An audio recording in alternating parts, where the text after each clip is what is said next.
Buenos días a todos y todas. Muchas gracias por estar aquí con nosotros en el seminario del CETECNA. Y en esta ocasión, pues tenemos el gusto de que esté con nosotros la doctora Sol Ortiz García. La doctora es una de las personas, de las biólogas que yo más admiro en este mundo mundial. Ella es doctora en ecología y, bueno, ha trabajado en ecología sistemática y bioseguridad. Ella ha sido coordinadora del programa de bioseguridad del CONACYT. Entre otras muchas cosas, ha estado también en el programa de Naciones Unidas para el Medio Ambiente y con la Organización de Alimentación y Agricultura. Ha estado trabajando en talleres de capacitación ahí. También pues es experta en temas de bioseguridad, cambio climático, recursos genéticos, conservación de suelo, integración de la biodiversidad en la agricultura y sustentabilidad. Entonces, y les estoy súper resumiendo todo todo su currículum. Entonces, pues, sin más presentaciones, los dejo con la doctora, y por favor prestemos mucha atención y aprovechemos todo lo que nos tiene para dar. Sol, por favor.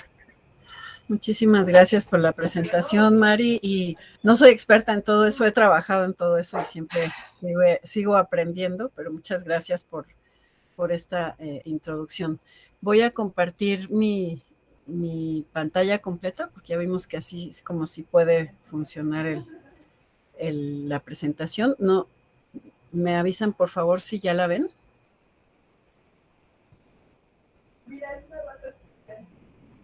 No, todavía no. ¿No?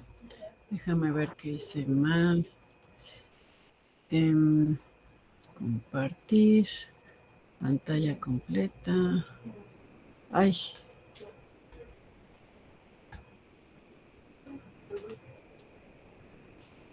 A ver si así ya. Ahora sí. Ok, perfecto.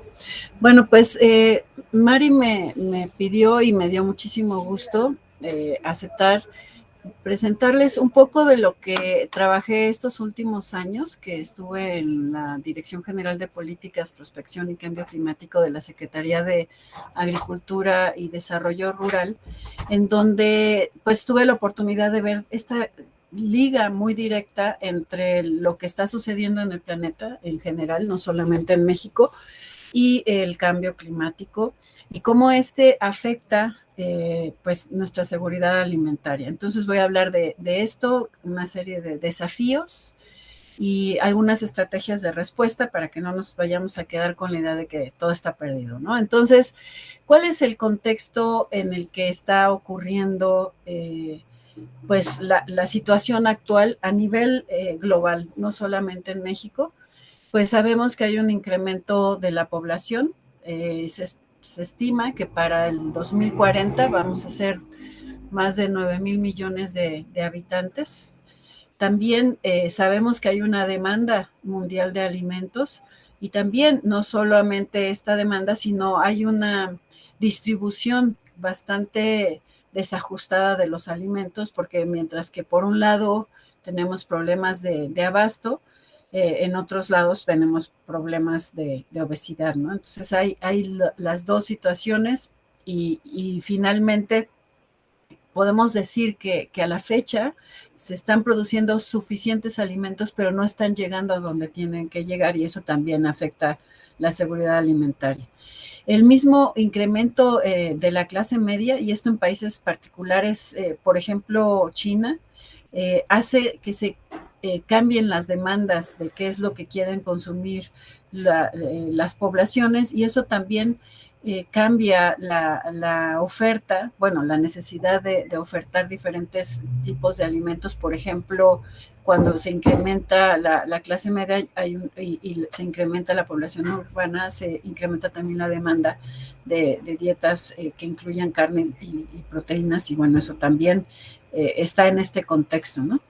La arquitectura internacional, pues no la podemos obviar. Hay una globalización en términos comerciales, en términos de información, en términos de problemáticas también. Hay cambios sociopolíticos que nos afectan en todos lados. Podríamos pensar que la guerra entre Ucrania y Rusia no nos debería de afectar porque está lejos, pero tiene efectos importantes, por ejemplo, en los mercados de fertilizantes y granos. Y pues tenemos todavía desigualdades a nivel global muy importantes que superar. Entre estos contextos y retos también está el cambio climático. Lo menciono aquí porque gran parte de la presentación se va a centrar en ello. Y tenemos también que ser claros en que cada vez hay una menor disponibilidad de recursos conforme hemos utilizado los recursos de nuestro planeta. Cada vez están menos disponibles, cada vez hay menos tierra, menos agua dulce, en fin, lo vamos a ver con un poquito más de detalle adelante. Y hay también un contexto de lo que podemos llamar agenda negra, que es muy complicada. En México lo vivimos en cierta medida, en otros países también hay situaciones graves en términos de violencia, de crimen organizado, de narcotráfico, y eso es algo que afecta también de manera a veces directa o indirecta la producción de alimentos y la situación de cómo atender los efectos del cambio climático. Y una de las cosas más graves que quiero también resaltar y que juega parte de este contexto es que de repente hay una tendencia a la negación de la ciencia, ¿no? Como que la ciencia pues ya dio de sí y hay cosas que no nos han estado funcionando y es culpa de la ciencia.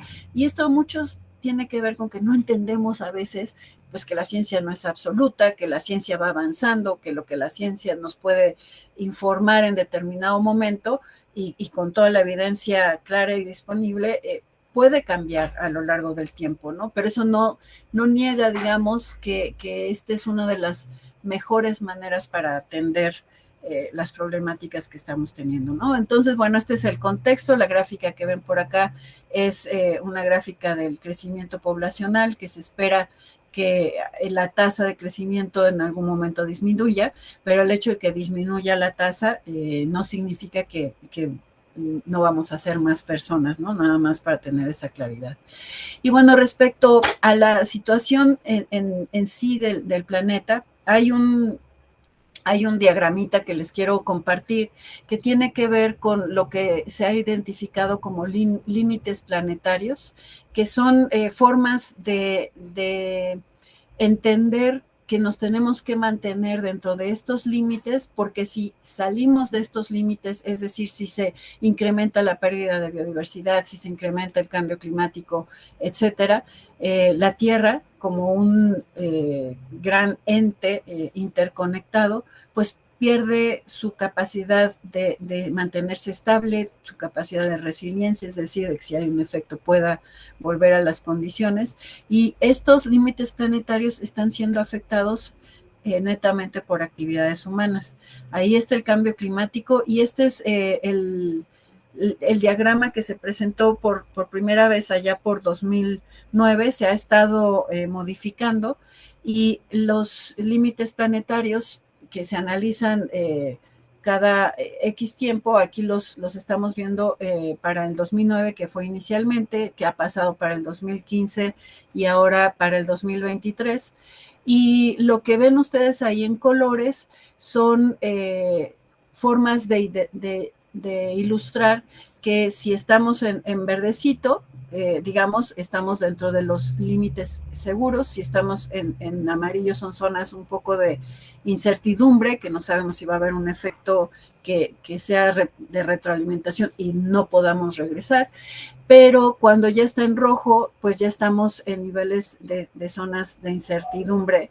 Y como ustedes pueden ver, de los 9 límites planetarios que se han identificado, ya cruzamos 6.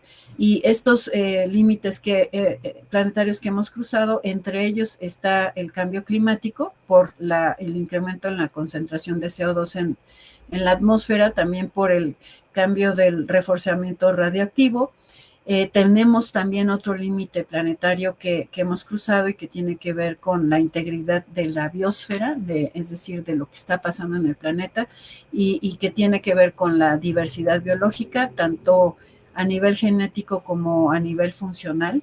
El otro límite planetario que ya cambiamos es del cambio de uso de suelo, el uso de agua dulce y lo que le llaman agua verde también ya ha superado el límite planetario. Los flujos biogeoquímicos, tanto de fósforo como de nitrógeno, también ya han superado estos límites. La acidificación del océano aún no, pero pues se está acercando. Y afortunadamente este límite planetario que se refiere a la capa de ozono, a la disminución en la capa de ozono, el agotamiento de la placa estaba alcanzando límites planetarios importantes, afortunadamente ha reducido, y quiero ilustrar como una acción, como una imagen de optimismo, ¿no? Porque si se acuerdan, bueno, a lo mejor muchos de ustedes no habían nacido, pero hace unos años ya estábamos con un agujero de ozono que se seguía expandiendo. Se hizo una serie de arreglos a nivel internacional, un protocolo de Kioto, de hecho, y se pudo controlar esto a través de una respuesta a nivel planetaria, ¿no? Entonces, eso es lo que quisiéramos ver y bueno, dentro de esta situación crítica, se habla de como desafíos de una triple crisis planetaria que tiene que ver con el cambio climático, la pérdida de diversidad biológica y la contaminación. Estos son tres desafíos que están sumamente interrelacionados también con los límites planetarios que mencionaba al inicio y que amenazan pues la estabilidad de los ecosistemas y de la vida de las personas en todo el planeta y no solamente de las personas, sino de todos los seres vivos que no puedan adaptarse a estos cambios que están dándose a nivel planetario de manera muy rápida, ¿no? Solamente voy a ilustrar muy rápido dos de estas crisis y voy a adentrarme más en la parte de cambio climático y analizar esta interconexión con la diversidad biológica. Entonces, ha habido un incremento en las extinciones desde el 1500 y hay varios de los factores que contribuyen a esta pérdida de la biodiversidad. Hay lo que se llaman factores de efecto directo, que es la pérdida de hábitat, la explotación o sobreexplotación, el cambio climático, y aquí nuevamente está esta interacción, la contaminación, que es otro de los elementos de esta triple crisis, y especies invasoras que usualmente no están en un ambiente y llegan a ese ambiente también contribuyen a la extinción de manera directa de las especies nativas. Hay también factores que se conocen como indirectos, que son valores y comportamientos, es decir, ¿qué valoramos? De repente se valora el cuerno de un rinoceronte y entonces hay ahí una presión sobre esta especie, ¿no? También por cuestiones demográficas y sociales nos estamos expandiendo, hay un uso de los recursos, ya decíamos, que sobrepasa la capacidad de recuperación de las mismas poblaciones y eso también afecta por cuestiones económicas, tecnológicas, las propias instituciones y los gobiernos que a veces no tienen la suficiente capacidad de revertir estos efectos que estamos viendo en las especies. Y bueno, conflictos y epidemias también dificultan el atender esta tendencia a la disminución de las especies. Y esto no es algo que no haya pasado en la historia planetaria, ha habido extinciones previas y se reconocen muchas de las eras en función de las extinciones. El problema que tenemos ahora es que esta es una extinción claramente, muchas de estas extinciones son claramente causadas por actividades humanas. La extinción, decimos los biólogos, es irreversible y entonces las tasas a las que se está dando no tienen precedente. La otra gran crisis es la contaminación y creo que aquí ilustraciones pueden decir más de 1000 palabras. Tenemos contaminación atmosférica, tenemos contaminación en los océanos, tenemos contaminación en la tierra y tenemos estas contaminación que a veces no se ve, que está asociada a los microplásticos, que puede causar también efectos no solo en otras especies, sino en nosotros como seres humanos que ya estamos consumiendo microplásticos derivados del uso de los plásticos y que ya no hemos podido pues limitar y controlar. Entonces, bueno, esas son las otras dos crisis que les decía están interaccionando con el cambio climático. Y el cambio climático, ¿qué es en sí? Quería empezar como haciendo esta definición.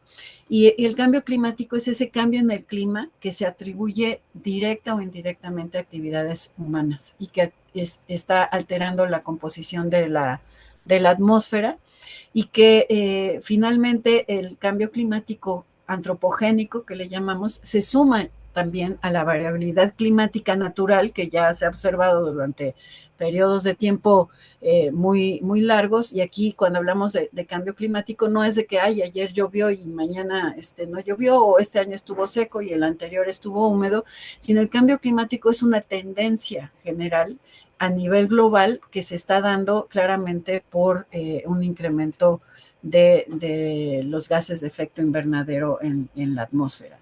Y ahí es cuáles son estos gases de efecto invernadero: el CO2 o dióxido de carbono, el CH4, el metano, halocarbonos, hexafluoruros y en este caso el óxido nitroso. Lo que ha ocurrido con el planeta es que a partir de la revolución industrial que ocurrió entre el siglo XVIII y XIX, debido a la utilización de combustibles fósiles, se ha dado un incremento notable de la concentración de estos gases en la atmósfera y esto es lo que está cambiando el clima a nivel global. Mucho de lo que se nota es un incremento en la temperatura promedio que se ha dado a lo largo de los últimos años. Se han incrementado las lluvias en algunas zonas tropicales, sin embargo en otras pues ha habido una disminución de la precipitación y mucho de lo que es el cambio en la precipitación se deriva de este cambio en la temperatura y el cambio en la composición en la atmósfera. Y lo otro que es complejo del cambio climático es que en algunas zonas vemos unos efectos y en otras vemos otros, y mucho de lo que se ve son cambios en efectos climáticos extremos. Y bueno, para ilustrar de manera muy clara de dónde viene esto de la cambio en la composición atmosférica, aquí en esta gráfica que ven ustedes, se ve cómo ha variado la concentración de CO2 a lo largo de los miles de años. Aquí estamos hablando de hace 800,000 años y luego nos regresamos, y este cero se refiere al 1950, que es donde que digamos marca los efectos claros de la revolución industrial. Y si bien ha habido una fluctuación en la concentración de CO2 en la atmósfera, y aquí tenemos el valor más alto previo al 1950, si se fijan a cómo estamos ahora, este valor actual que es del 2024, de menos de 300 partes por millón de CO2, ya estamos en 427, eso de acuerdo a esta gráfica, pero si revisan los datos de hace una semana, de hace un par de meses, perdón, en la semana del 23 de marzo del 2025 ya estamos en 428 partes por millón de CO2 en la atmósfera, y el valor de hace un año en la misma semana de marzo del 24 era de 425 y de hace 10 años era de 402. Entonces la tendencia muy clara es que ha estado aumentando y sigue aumentando la concentración de CO2 en la atmósfera. Ahora, esta concentración de CO2 asociada a emisiones de gases de efecto invernadero por todos los países se ha estudiado y hay cierta claridad. Digo cierta claridad porque quise mostrar estas dos gráficas, porque una aparentemente nos dice que la mayor cantidad de emisiones de carbono globales en términos de porcentajes la trae China y después Estados Unidos, y aquí está el área, digamos, dentro de este círculo, lo que representa es el porcentaje que emiten cada uno de los países. Aquí está México. En México emitimos el 1.1% del total de emisiones globales de carbono. Y en esta otra gráfica que habla también de los principales emisores del 17 al 21, está primero Estados Unidos, y esto es porque China en su momento no era uno de los grandes emisores, pero conforme ha tenido un desarrollo y un incremento en la población y en muchas de las actividades, pues ya se está convirtiendo en uno de los mayores emisores, ¿no? Este es a lo largo del tiempo y este es puntualmente en qué pasó en el 2021, y este es del 1750 al 2021, y si se fijan, pues México aparece dentro de los primeros, digamos, emisores, sí, con un porcentaje mucho menor que otros grandes emisores como Estados Unidos, China, Rusia, Alemania, ¿no? Ahí están las problemáticas. Y ahora algo que quería también ilustrar muy, muy rápido es que diferentes tipos de gases tienen diferente potencial de generar este efecto invernadero, porque tienen un potencial de calentamiento diferente. Y este se estudia en función del potencial de calentamiento del dióxido de carbono, que es un gas que es normal que esté en la atmósfera. Lo que les decía que está cambiando es la cantidad o la concentración en la atmósfera. Entonces, se habla de que el CO2 tiene un valor de 1 de potencial de calentamiento, mientras que el metano tiene un valor de 21, aunque algunos datos le están incrementando esta estimación. El óxido nitroso tiene un potencial de calentamiento mucho mayor, 296, y hay otros gases también de efecto invernadero, clorofluorocarbonos, fluorocarburos y hexafluoruro de azufre, tienen potenciales de carbono muchísimo mayores. Y lo otro que es muy, muy grave es que estos gases de efecto invernadero tienen una esperanza de vida en la atmósfera, pues imagínense, de 3.200 años. Entonces, si dejamos de emitir estos gases hoy mismo, dentro de 3.200 años vamos a ver los efectos. Y en el caso de estos otros gases que están también dentro de esa categorización de gases que incrementan el calentamiento global, pues tienen también esperanzas de vida importantes, ¿no? Y aquí está las emisiones de metano por país, que tienen mucho que ver con cómo se utilizan y se extraen los combustibles fósiles. Y bueno, acá también está México con un porcentaje importante de emisiones de metano. Esto está en función de lo que se detecta a nivel de satélite, y estos son datos del 2024, ¿no? Es un poco para ilustrar dónde está la problemática. Y lo que se analiza con esta situación son diferentes escenarios para hacer proyecciones a partir de diferentes modelos y viendo lo que está pasando, lo que ha sido el histórico, etcétera, y diferentes modelos y cómo se utilizan diferentes datos nos indican que finalmente pues la tendencia a un incremento de la temperatura a cómo vamos, y esto es de acuerdo a este análisis, pues podríamos llegar en el 2050 a un incremento de la temperatura global de hasta 2.5 grados, y desafortunadamente asociado a los nuevos datos pues ya se está estimando mucho mayor. Y bueno, ¿qué han hecho los países en torno a querer resolver esta problemática? Seguramente varios de ustedes han escuchado de la Convención Marco de Cambio Climático, han escuchado del Acuerdo de París, y que en el Acuerdo de París los países se comprometieron a tomar medidas para reducir las emisiones de gases de efecto invernadero y poder mantener ese incremento de temperatura global en 1.5 grados en vez de 2, 3 o más, idealmente muy por debajo de 2 grados centígrados fue lo que se acordó. Y desafortunadamente, por distintas características, consideraciones, cuestiones sociopolíticas, no se está viendo que ya a 10 años del Acuerdo de París, que se cumple este año, no se está viendo que se esté logrando mucho de lo que se ha acordado. México también es parte del Acuerdo de París, también está comprometiéndose a reducir sus emisiones de gases de efecto invernadero.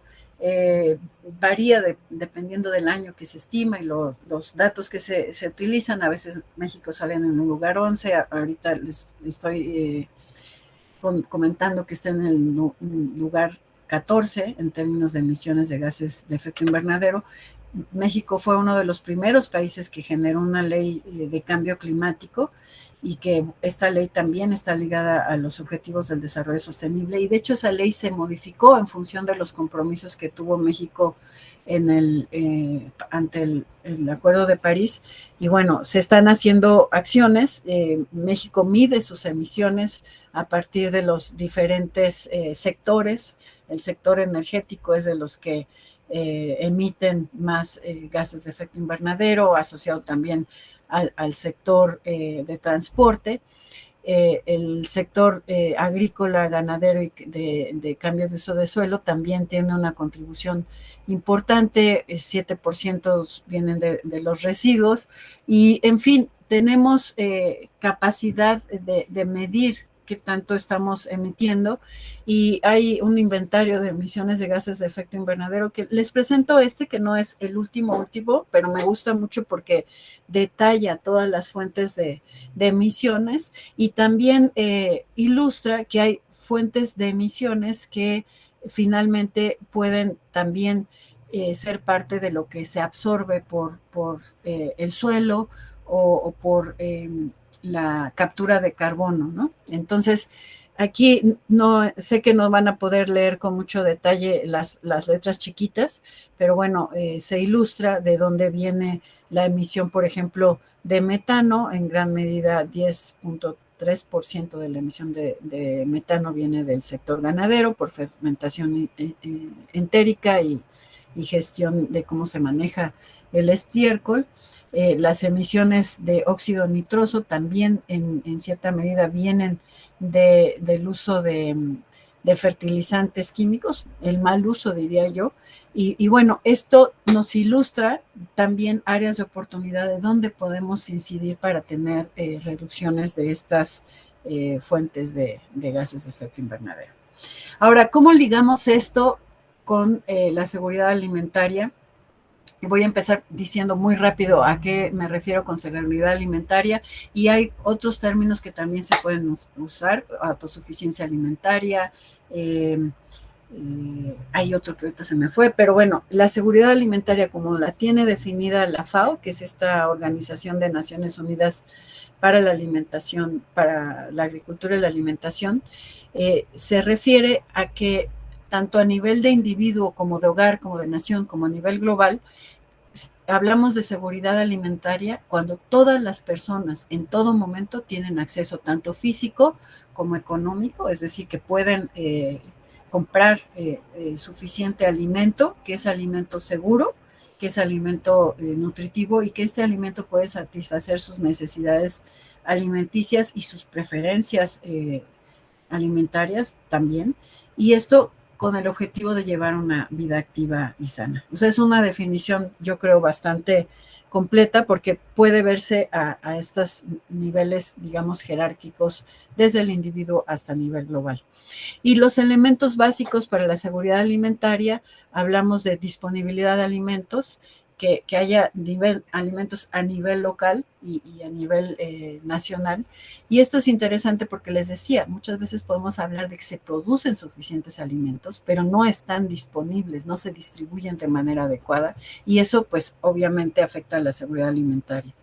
Cuando se habla de estabilidad, se habla de tener cierto control de procesos cíclicos de los cultivos y poder almacenar los alimentos que se producen en determinada época del año para poderlos tener disponibles en épocas en donde no hay esos alimentos en producción, o cuando haya contingencias o en épocas de déficit alimenticio. Ese es otro componente importante de la seguridad alimentaria, y aquí también tiene que ver con cómo almacenamos y asegurarnos que durante el almacenamiento pues los alimentos mantengan sus propiedades. El otro es acceso y control tanto de los medios de producción como de la tierra, el agua, cuáles son los insumos que vamos a recibir. Y esto decíamos que en un mundo interconectado, donde unos países producen fertilizantes y otros países requieren de esos fertilizantes, pues el tener acceso a estos insumos puede ser muy importante para la seguridad alimentaria. Y está el consumo y utilización biológica, es decir, saber que son alimentos inocuos, que están producidos en condiciones higiénicas, que se distribuyen de una manera equitativa dentro de los hogares y que la dieta consiste en una dieta nutritiva. Todo eso tiene que ver con la seguridad alimentaria y lo que sabemos es que los efectos del cambio climático, y ahí está esta liga, afectan la producción de alimentos. El hecho de que se incremente la temperatura, pues reduce la producción de varios cultivos. Seguramente ustedes lo están viendo ahorita en esta época entre que llueve tantito y no llueve, pero que ha sido un año seco y el año pasado también estuvo muy seco. Seguramente por donde ustedes viven, ven que los parques pues requieren agua, que las plantitas están muriendo, muchas de estas, y es obvio que la temperatura y la falta de agua pues reduce la producción de los cultivos, al mismo tiempo puede hacerlos más susceptibles a plagas y a la competencia con malezas. El hecho de que el cambio climático esté causando el derretimiento de los glaciares, el incremento del nivel del mar, también afecta zonas de producción que ya no se va a poder producir porque se hacen más salinas, y el hecho de que no haya glaciares ya, se reduce la disponibilidad de agua, que los glaciares son una fuente muy importante de agua dulce en muchos lugares, incluido México con sus montañas, que bueno, ya es raro que veamos nuestras montañas nevadas, pero ahora sí que a mi edad, cuando yo era chiquita, y Mari también, siempre veíamos el Popo y el Istla nevados, ahora solo en ciertas épocas del año, ¿no? Y lo que decíamos, se aumentan precipitaciones en ciertas regiones, pero esas precipitaciones son mucho más intensas en periodos de tiempo más cortos. Entonces, eso afecta también si de repente llueve la misma cantidad, pero llueve en un periodo de tiempo muy corto, digo, la misma cantidad a lo largo de un año, pero en un periodo muy corto y de manera muy intensa, pues eso también afecta la producción de los alimentos.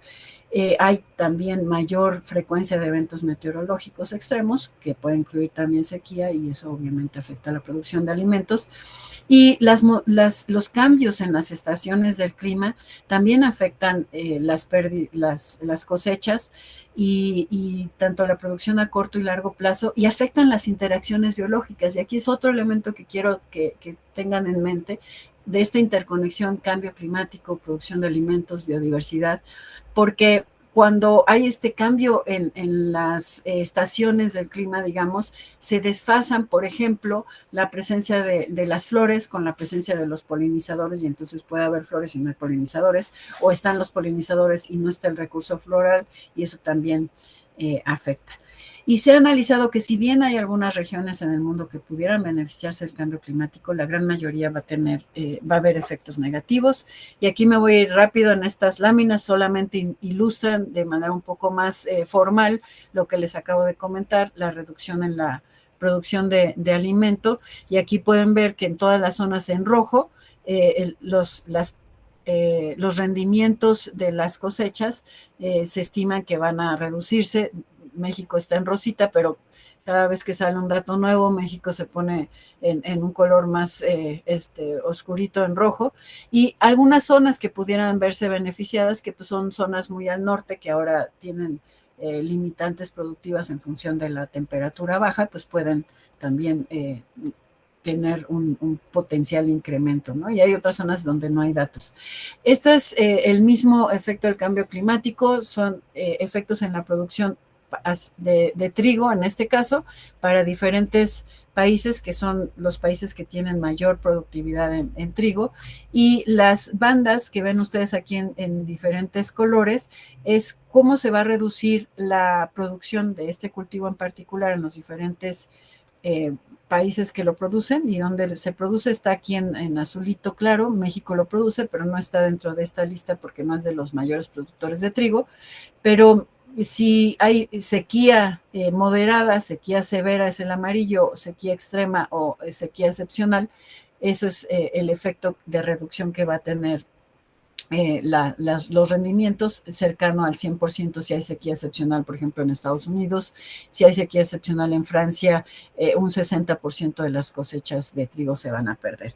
Y así el mismo caso para arroz, que es otro de los cultivos más importantes, sobre todo en Asia. Digo, también lo sembramos en México, Brasil, etcétera, pero en Asia también va a haber una pérdida importante en la producción de arroz, de soya, y en el caso de maíz, sí está México como uno de los productores más importantes del mundo, y vemos que si mantenemos las condiciones que llegaran a estar en sequías severas, como se está prediciendo por algunos modelos para estos años por venir, pues vamos a tener reducciones en cosechas entre el 60 y el 80%, ¿no?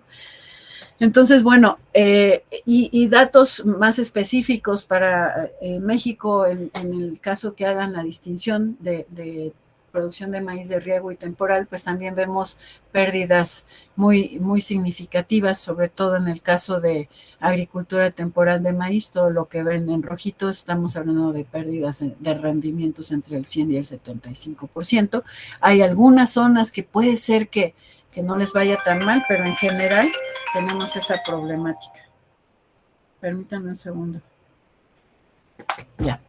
Entonces, el otro gran reto que hay en México respecto al cambio climático es que no es que México se va a hacer más seco, ¿no? Y entonces hay que adaptarse a mayor sequía o falta de agua, sino que hay una enorme variabilidad dentro de la frontera agrícola, es decir, dentro de las zonas que cultivamos actualmente, respecto a lo que va a pasar. En unas zonas sí va a haber quizá lo que les comentaba, falta de agua, etcétera, pero sobre todo va a haber variabilidad climática. Entonces, mucho de lo que tenemos que buscar en términos de adaptación en la producción de alimentos al cambio climático es justamente flexibilidad de los cultivos que puedan aguantar sequía, pero también que puedan aguantar de repente inundaciones. Entonces, eso es el gran reto y es muy complejo.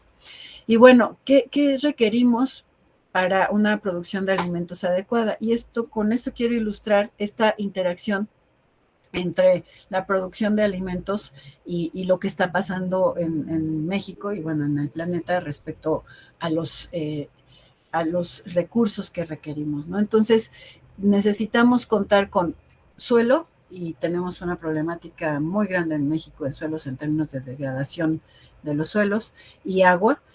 Necesitamos poder gestionar plagas. Decíamos que con los cambios de temperatura muchas plagas van a cambiar sus rangos de distribución.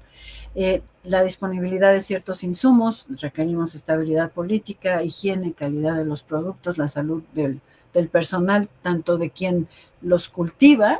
Ya vimos que en México el efecto del COVID no fue tan grave en términos de que el campo siguió y los productores siguieron trabajando, pero es importante también mantener eso y a los productores en una condición digna y estable, tanto a los productores, decía yo, como al personal que elabora, distribuye, etcétera, los alimentos, y controlar la contaminación. Y en términos de uso de agua, usamos 50% del agua dulce disponible en nuestro planeta, y eso es muchísimo, y de esa agua disponible que usamos, 70% se va a la agricultura en promedio mundial. En México está por ahí del 74%, y tenemos todavía un uso muy ineficiente del agua. Y aquí quiero ilustrar un caso pues excepcionalmente drástico, y que es el mar Aral. Esto está cerca de Rusia, en Kazajistán. Ay, ahorita se me olvidó, pero ahí búsquenlo, por favor. Y cómo el hecho de que se utilizó de manera irracional el agua secó completamente un mar, ¿no? Ahorita la condición del mar Aral es extrema, ya prácticamente está deshecho. Y esto es para ilustrar algo que está lejecitos. podemos ilustrar un caso también bastante grave más cerca, y es lo que le pasa al cauce del río Colorado, que el río Colorado, como saben, desembocaba en el norte del mar en el mar de Cortés, y que bueno, pues hay años que ya no desemboca nada de agua, ¿no? Porque todo se consume para la agricultura. El cambio de uso de suelo para la agricultura y la ganadería también ha sido importantísimo. Digamos, toda una superficie equivalente a América del Sur, si la juntamos, se usa para cultivo de agrícola de alimentos, y una superficie equivalente al tamaño del continente africano se utiliza para pasturas para alimentar el ganado. Y lo otro que es muy importante tener en mente es obviamente la dependencia que tenemos de las plantas cultivadas.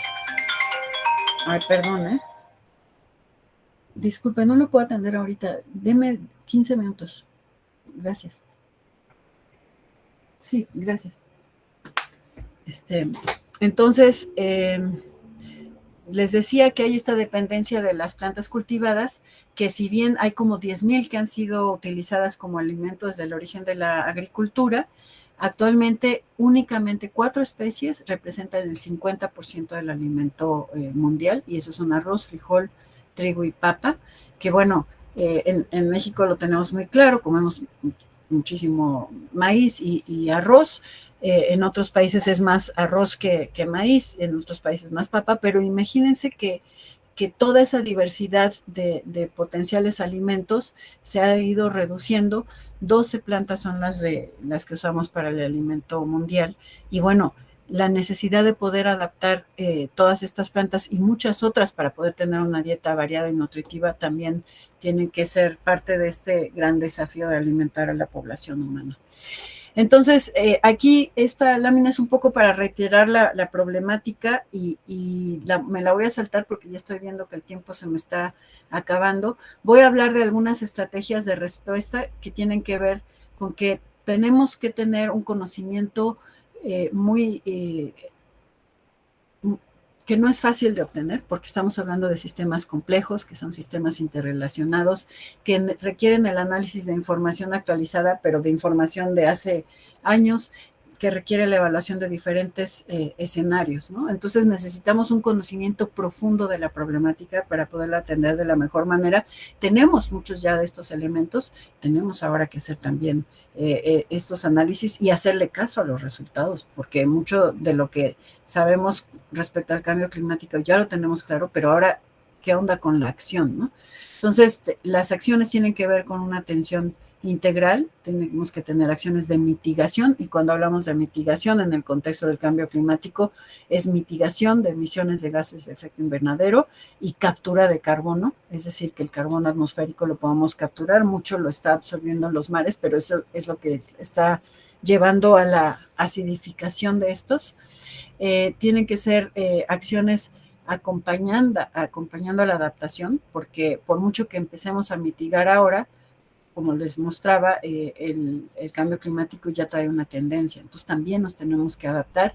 Muchas de las acciones de adaptación pueden estar y deben de estar considerando soluciones basadas en la naturaleza, en los ecosistemas, y también tienen que ser acciones pues informadas por la ciencia y considerar innovaciones que nos puedan ayudar a atender esta problemática.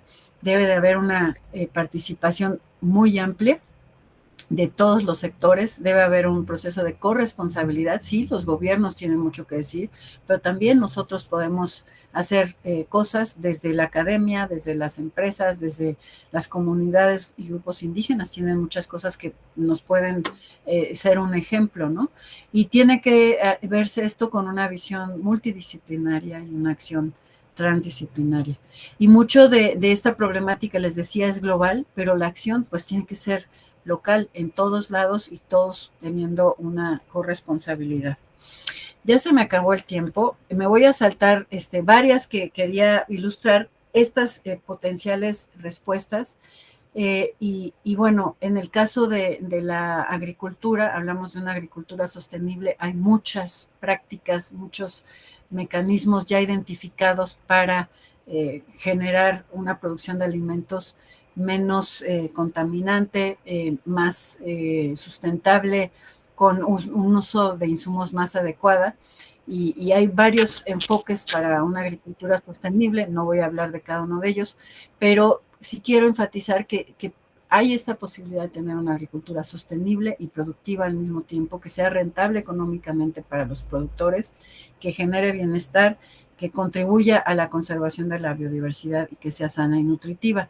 Y con lo que quería terminar la plática de hoy es invitarlos a hacernos esta pregunta, ¿no? ¿Qué puedo hacer yo para ser parte de la solución?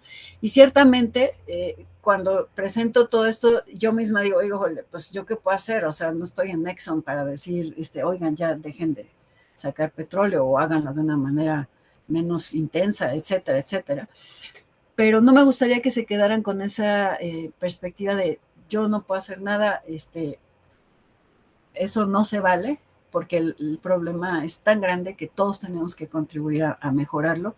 Y es algo que he reflexionado de manera personal, pero también ha habido reflexiones en otros ámbitos, y les quería compartir nada más estas 10 maneras en que puedes ayudar a combatir la crisis climática.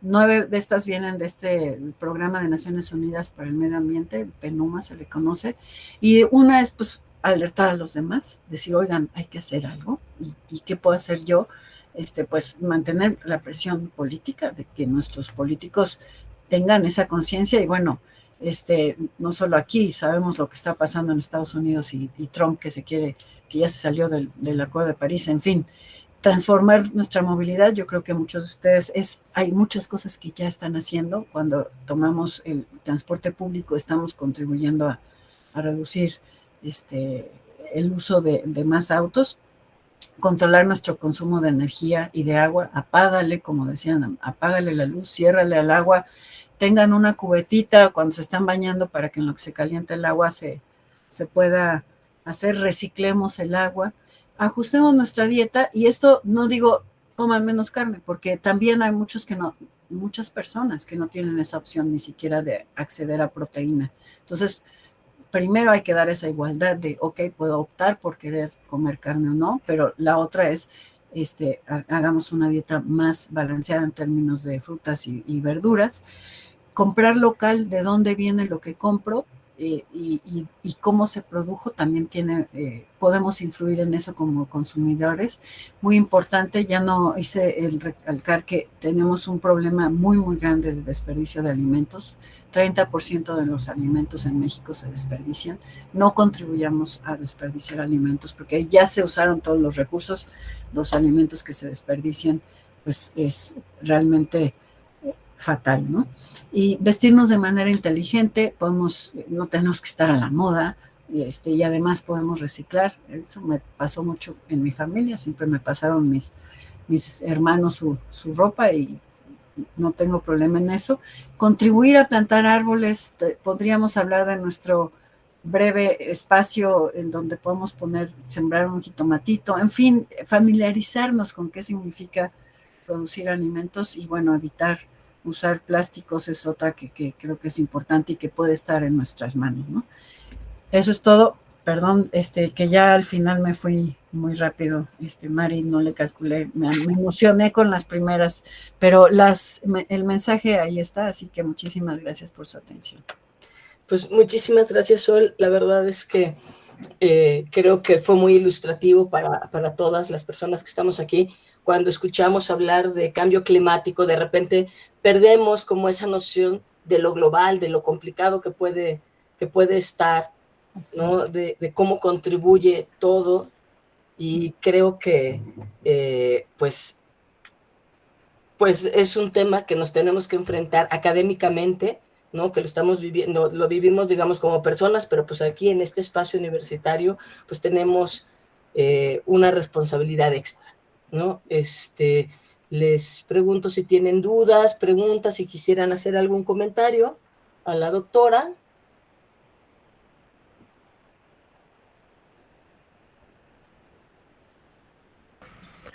No, de momento nada más agradecer. Muchas gracias, Pedro. Rubí, ¿querías preguntar Sí, algo? Muchas gracias, estimada Sol. Lo que pasa es que siempre es muy grato tener este panorama de una persona que ha estado trabajando en estos espacios. Lo vemos a veces disgregado, no tan unificado en un problema que es multifactorial. Y yo tengo una pregunta. Mira, mi papá cultiva alimentos sin pesticidas y ha tenido que hacer rotación de cultivo. Es muy costoso, o sea, económicamente no podría sostenerse él, o sea, de su producción, ¿no? Pero se desperdicia mucho alimento. Entonces, son orgánicos, la gente no lo quiere pagar más caro porque pues si puede tener una lechuga de 5 pesos en vez de una de 10 pesos, pues es evidente que va a haber una preferencia. Yo no sé, aquí, por ejemplo, en la zona de Xochimilco todavía hay muchos productores y me comentaban que la producción se ha mantenido en el 30% del 100% que tenían hace 10 años. Entonces, es muy baja la producción que tienen y un problema grande pues es el agua. Y el agua que se extrae de Xochimilco para abastecer algunas zonas de la ciudad y que además se regresan aguas sucias a los canales de Xochimilco. A mí me parece que lo estamos viendo pasar como un problema que pasa y ya. Sin embargo, creo que sí podemos hacer cosas, nada más que no hay vínculos, no hay una integración de la visión. Por ejemplo, a mí me gustaría poder ayudarles a decir, bueno, el problema, pueden recurrir a tal instancia, vamos a crear algún proyecto y se va a financiar de tal manera, no sé, a las personas que están cultivando sin pesticidas, pues apoyarles de alguna forma. Y sin embargo, no he encontrado la forma de hacerlo. Entonces, la pregunta solo es si, bueno, la petición, porque tampoco es algo que creo que puedas tener a la mano, pero si en algún momento encuentras alguna forma de sugerir algún vínculo, de o sea, un acercamiento entre productores de zona ejidal y Chinampera, de la zona de Xochimilco, pues yo agradecería mucho. Y lo otro, pues es que es muy importante también esta creación de conciencia de que sí podemos hacer algo en los pequeños espacios, en lo individual, y que no estemos esperando, pues que alguien venga a rescatarnos, o la ciencia, como tú decías, ¿no? Algo hará la ciencia, porque me ha tocado escucharlo. Sí, pero la ciencia evoluciona y algo van a hacer. Van a crear agua de donde no la hay. Es como una esperanza de algo que yo decía, wow, yo quisiera poder ver así las cosas, pero en realidad es más complejo de lo que parecería. Entonces, muchas gracias porque me has dejado mucha claridad en muchos aspectos y también pues todavía con más relevancia invitarnos a todos otra vez así en colectivo a tomar acción. Gracias, Sol. Con mucho gusto. Respecto a tu primer pregunta de qué se podría hacer con comunidades, fíjate que no está fácil. Sé que hay algunos recursos de parte del gobierno, tanto de la Ciudad de México como recursos federales, pero no está fácil el acceso y hay mucha competencia también. Hace poquito, de hecho, me mandaron una liga con la información de unas propuestas de proyecto para el gobierno canadiense, que me gustó mucho y dije, ay, si hubiera un grupo organizado, creo que vencen el 28, te las puedo pasar vía Mari, y es justamente para ver de manera organizada qué se puede hacer a nivel local para reducir, para mejorar el suelo, para hacer mejor productividad, para mejor uso de agua, etcétera. Ahí creo que las leí en ese momento y dije, está padre, ya no tengo toda la información tan fresca, pero lo ilustro como un ejemplo de a dónde poderle buscar, que ahorita se está poniendo cada vez más difícil también por muchas de las consideraciones que está teniendo el gobierno de Trump, que algunas fuentes de financiamientos las están eliminando. Y no digo que esa era la opción, buscar afuera, ¿no?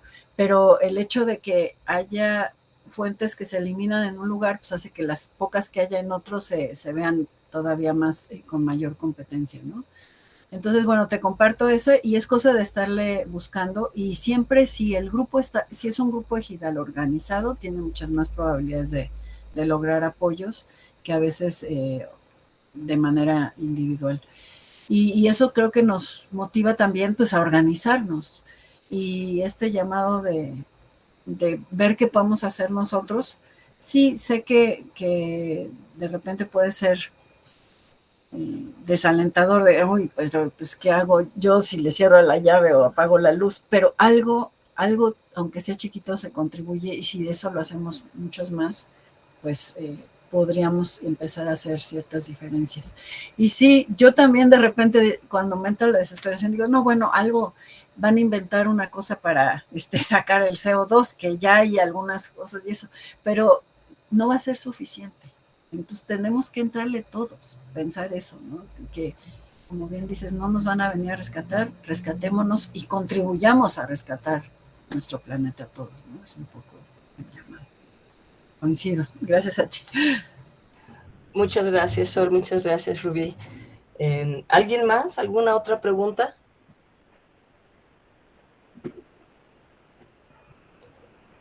Bueno, pues si no hay más preguntas, Sol, pues yo te agradezco muchísimo pues el tiempo que nos diste, todo esto que nos has compartido, y yo creo que pues pronto tendremos la liga y quizá después tengamos otras preguntas ya para ti, ya que hayamos revisado todo esto y que veamos, pues, digamos, que llegue más a nuestros estudiantes, ¿no? Mucho gusto, Mari. Y si cuando pasen la presentación, que ya ves que me eché unas láminas bien rápido, si les surge alguna duda, pregunta ahí, con mucho gusto puedo completar ese espacio que me fui muy rápido, ¿no? Si es de interés. Sí, seguro. Muchísimas gracias. Pues entonces, sin otra cosa, le damos las gracias a la doctora Sol Ortiz García por la compañía. Yo voy a detener la grabación.